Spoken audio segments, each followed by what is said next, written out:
Hello friends, welcome to Everyday Learning Easy YouTube channel.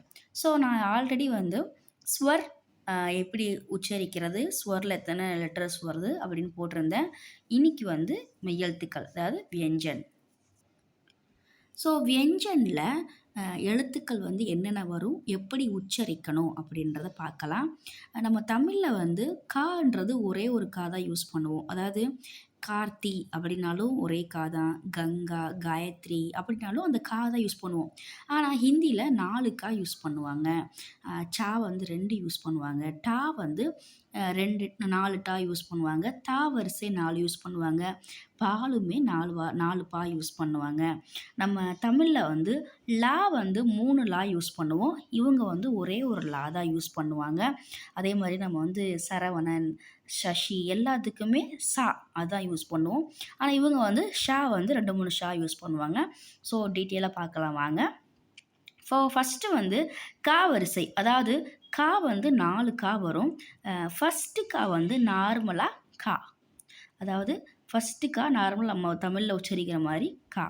இது காலா, இந்த மாதிரி நார்மலாக மெல்லிசாக உச்சரிக்கிறதுக்கு இந்த கா யூஸ் பண்ணுவாங்க.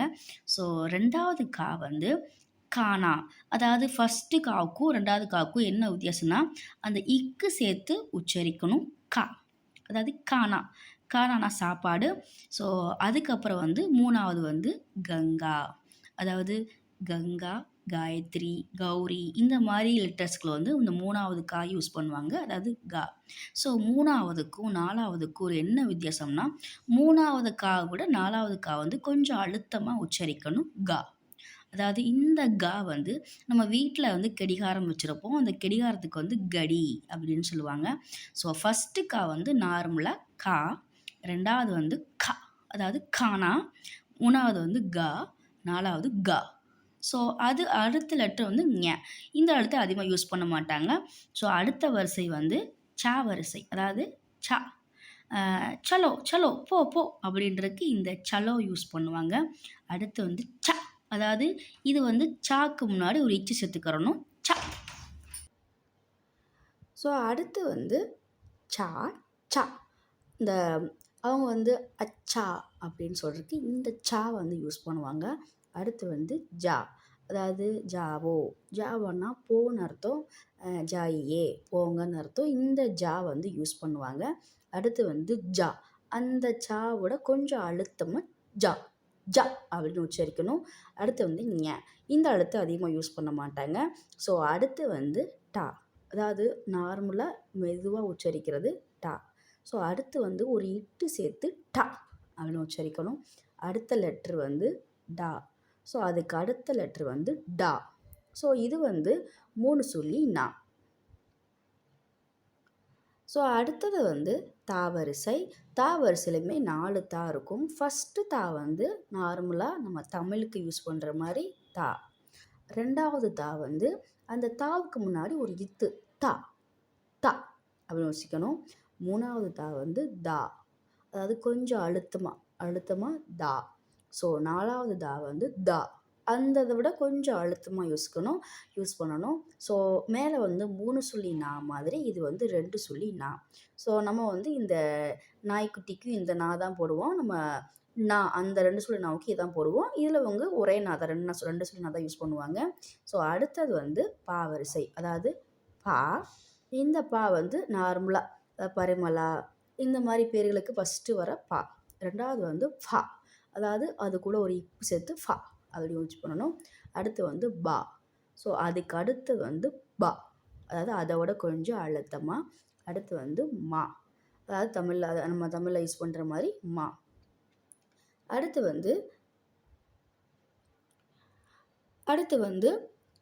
யா, ரா, லா, வா.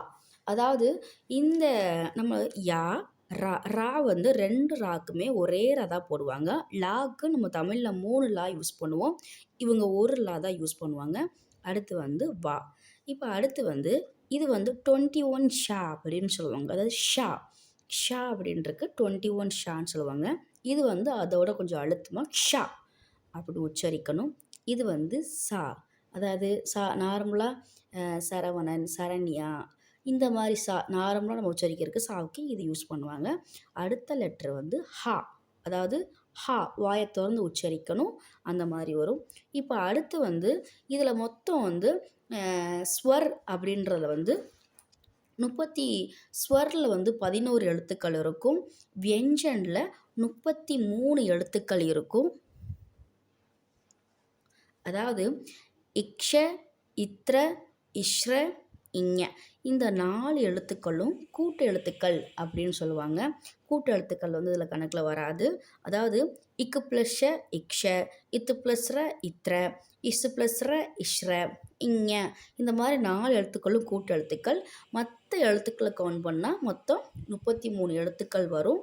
ஸோ இதுதான் வந்து ஹிந்தியில் வந்து மெய்யெழுத்துக்கள். அதாவது நம்ம கான்சனன்ட்ஸை வந்து மெய்யெழுத்துக்கள் சொல்லுவோம். ஹிந்தியில் வியஞ்சன். இதை எப்படி நான் வச்சுக்கிறதுனா, இது வந்து வா லெட்டர், வாவோடைய ஆஃப் லெட்டர். அதாவது இந்த வாவுடைய இங்கே இருக்குது வாவுடைய, அதாவது இங்கே வாவுடைய ஆஃப் லெட்டர். இந்த ஆஃப் லெட்டர் எப்படின்னா இந்த ரவுண்டு மட்டும் தான் வரும்.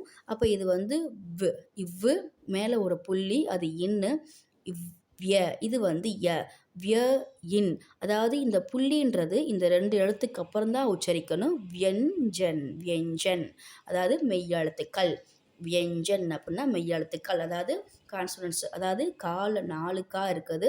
அதே மாதிரி சால 2 சா இருக்கும், ஜால 2 ஜா இருக்கும், டால 4 டா இருக்கும். இது 3 சொல்லினா தா வரிசையிலையும் 4 தா இருக்கும், பா வரிசையிலையும் 4 பா இருக்கும். ராக்கு ஒரு ரா தான் நம்ம யூஸ் பண்ணுவோம். அதாவது இவங்க வந்து ஒரு யா தான் யூஸ் பண்ணுவாங்க. லால 3 லா நம்ம தமிழில் யூஸ் பண்ணுவோம். ஹிந்தியில் ஒரு லா தான் யூஸ் பண்ணுவாங்க. ச, ஷ, ச, ஹ இதுலேயுமே 3 சா வரும். இக்ஷ, இத்ர, இஷ்ர, இஞ. ஸோ ஸ்வர் வந்து 11 எழுத்துக்கள் வரும். வியஞ்சன் வந்து 13 எழுத்துக்கள் வரும். இது வந்து ஹிந்தியில் கணக்கு வச்சுக்கிடுவாங்க. ஸோ படிக்கும்போது லெட்டர்ஸை வந்து அந்த வடிவமைப்புகளை பார்த்து படிக்கணும். உச்சரிப்புகளுமே கரெக்டாக இருக்கணும். ஹிந்தியில் வந்து உச்சரிப்புகள் கரெக்டாக இருந்தால் தான் கரெக்டுன்னு சொல்லுவாங்க. ஸோ இதே மாதிரி வீடியோக்கள் வந்து உங்களுக்கு வேணும்னா என்னோடய வீடியோஸை லைக் பண்ணிக்கோங்க, சப்ஸ்கிரைப் பண்ணுங்கள், தொடர்ந்து சப்போர்ட் பண்ணுங்கள். தேங்க்ஸ் ஃபார் வாட்சிங்.